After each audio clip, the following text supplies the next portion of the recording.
هل دم النبي صلى الله عليه وسلم طاهر؟ الرسول صلى الله عليه وسلم قال الله تبارك وتعالى له قل إنما أنا بشر مثلكم. الرسول بشر مثلنا صلى الله عليه وسلم، لا ليس بطاهر دمه صلى الله عليه وسلم. Assalamualaikum warahmatullahi wabarakatuh. Alhamdulillah wassalatu wassalamu ala rasulillah wa ala alihi wa sahbihi wa mawalah. Amma ba'du. Rabbi shrahli sadri wa yassirli amri wahlul 'uqdatam min lisani yafqahu qawli. Rabbi zidni ilma warzuqni fahma.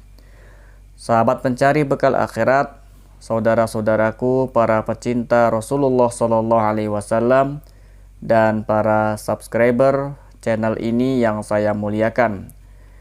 Kali ini kami akan mereaksi fatwa dari salah seorang Syekh Salafi Wahabi yang memiliki nama lengkap Utsman bin Muhammad bin Hamad bin Abdullah bin Soleh bin Muhammad Al-Khamis An-Nasiri At-Tamimi, atau yang lebih populer dengan nama Syekh Utsman Al-Khamis. Beliau ini adalah salah seorang murid Syekh Muhammad bin Shalih Al-Utsaimin yang tinggal di Kuwait dan sering tampil di televisi Kuwait mengisi rubrik tanya jawab syariah. Kami tidak memungkiri keilmuan beliau, namun dalam hal ini kami akan merespon salah satu fatwa atau pernyataan beliau sebagaimana dalam cuplikan video yang telah kita simak bersama, bahwasannya ia mengatakan bahwa darah Nabi Shallallahu Alaihi Wasallam itu tidaklah suci dan Rasulullah Shallallahu Alaihi Wasallam itu adalah manusia biasa seperti kita, dengan mengutip firman Allah Subhanahu Wa Taala dalam Quran surah Al-Kahfi ayat 110. Nah, disinilah letak kesalahan yang beliau lakukan, yaitu ketika membaca ayat tersebut hanya sampai pada lafadz basyarum mitlukum, yaitu manusia seperti kalian. Padahal ayat itu tidak berhenti sampai di situ. Lebih lengkapnya, redaksi ayat tersebut adalah Bismillahirrahmanirrahim. Qul innama ana basyarum mitlukum yuha ilayya annama ilahukum ilahu wahid. Faman kana yarju liqa'a rabbih falyamal amalan shalihan wa la yusyrik bi'ibadati rabbih ahada. Yang mafhumnya adalah, katakanlah wahai Muhammad, sesungguhnya aku ini hanyalah manusia seperti kamu yang telah menerima wahyu bahwa sesungguhnya Tuhanmu adalah Tuhan yang Maha Esa. Maka barang siapa mengharap pertemuan dengan Tuhannya, maka hendaklah ia mengerjakan kebaikan dan janganlah ia menyekutukannya dengan sesuatu pun dalam beribadah kepadanya. Maka terhadap jawabannya tersebut, kami perlu memberikan respon bahwa jawaban beliau adalah suatu kekeliruan yang besar, hanya berdasarkan potongan ayat dan langsung mengambil kesimpulan sendiri tanpa menghadirkan kutipan penjelasan dari ulama tafsir ataupun ulama hadis ataupun ulama fikih terkait pernyataan tersebut. Maka kami menukil di dalam kitab Ma'alimut Tanzil karangan Al-Imam Al-Baghawi rahimahullah. Beliau Al-Imam Al-Baghawi mengutip pendapat daripada Sayyidina Ibnu Abbas radhiyallahu an, salah seorang imamul mufassirin dari kalangan sahabat, yang ia berkomentar mengenai ayat tersebut. Qul innama ana basyarum mitlukum yuha ilayya annama ilahukum ilahu wahid. Qala Ibnu Abbas, Sayyidina Ibnu Abbas radhiyallahu an berkata, allamallahu rasulahu at-tawadu'a. Allah Subhanahu wa taala mengajarkan kepada rasulnya sikap tawadu atau merendahkan diri. Li alla yazhuwa ala khalqih, agar beliau tidak merendahkan atas makhluk yang lain. Fa'amarahu an yaqirra fayakul. Dan Allah kemudian memerintahkan kepadanya untuk berikrar dengan mengatakan inni adamiyun mithlukum, Sesungguhnya aku adalah manusia seperti kalian. Illa anni khassastu bil wahyi. Hanya saja aku diistimewakan oleh Allah dengan wahyu. Dengan diberikan wahyu, maka itu adalah pangkat yang jelas jauh dibanding dengan manusia pada umumnya.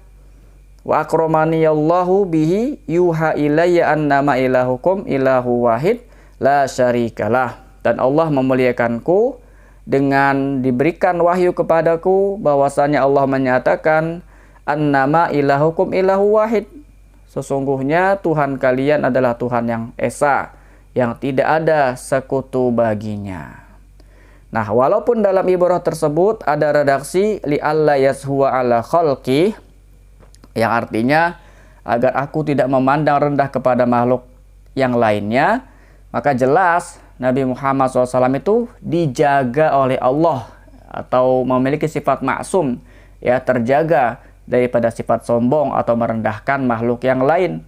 Hal ini dibuktikan dalam sabda Nabi SAW dalam suatu riwayat. Beliau bersabda, Ana sayyidu bani adama yaumal qiyamah wala fakhr. Aku adalah pemimpin manusia seluruhnya pada hari kiamat dan aku tidak bangga atas hal tersebut. Nah, jadi jelaslah bahwa mengatakan Rasulullah SAW itu sama persis seperti manusia biasa adalah suatu kesalahan yang besar. Bahkan bisa menyebabkan kemurtadan kalau dengan sengaja, ya.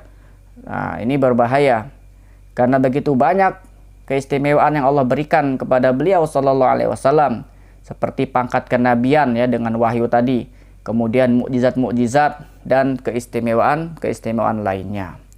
Memang Wahabiyun ini sembarangan, ya, dalam berfatwa. Makanya banyak fatwa yang aneh-aneh dari mereka, ya, seperti tai kucing tidak najis, rukun wudhu ada 2, ya, dan macam-macam lah yang lainnya. Nah, sekarang bagaimana dengan status darah Rasulullah Sallallahu Alaihi Wasallam?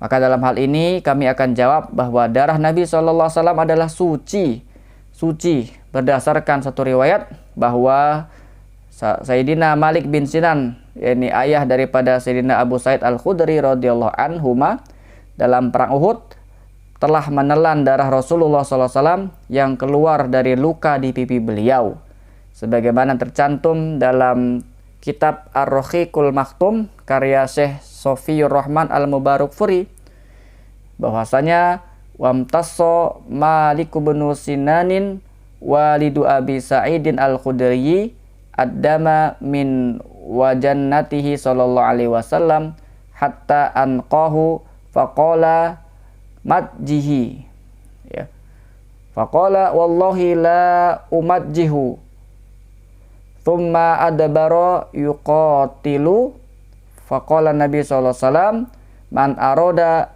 ayyanzura ila rajulin min ahlil jannati falyanzur ila hadza faqutila syahidan. Masya Allah, ya. Jadi Sayyidina Malik bin Sinan, ayah dari Abu Sa'id Al-Khudri, itu telah menyedot darah dari pipi Rasulullah SAW sampai beliau menelannya, dan Nabi SAW pun bersabda, ludahkanlah hal itu, ya, ludahkan. Maka Sayyidina Malik bin Sinan pun jawab, demi Allah, aku tidak akan meludahkannya. Kemudian dia berbalik, ya, kembali berperang, dan Nabi SAW bersabda, barang siapa yang ingin melihat seorang dari penduduk surga, maka hendaknya ia melihat orang ini. Maka kemudian Sayyidina Malik bin Sinan pun mati syahid. Maka Syekh Wahabi dan para pengikutnya masa enggak merasa janggal dengan fatwa ini? Nah, inilah, ya, dampak daripada kurang takzim dengan Rasulullah SAW, hingga nggak bisa membedakan derajat Rasulullah SAW dengan dirinya yang hanyalah manusia biasa. Baiklah, ya, mari kita lanjutkan. Nah, di dalam kitab Majmu' Syarah Muhadzab jilid 1 halaman 233, Al-Imam An-Nawawi menjelaskan bahwasannya wastadalla man qala bi taharati damin wa bauli Rasulillah sallallahu alaihi wasallam bil haditsaini al-ma'rufain wa anna Aba Thayyibata al-Hajjama hajamahu sallallahu alaihi wasallam wa syariba damahu wa lam yunkir alaih wa lam yunkar alaih wa anna imra'atan syaribat baulahu sallallahu alaihi wasallam falam yunkar alaiha wa haditsu Abi Thayyibata dhaifun wa haditsu syurbil bauli sahihun rawahu Daruqutni wa qala huwa haditsun hasanun sahihun wa dzalika kafin fil ihtijaji likullil fadolatin kiasan.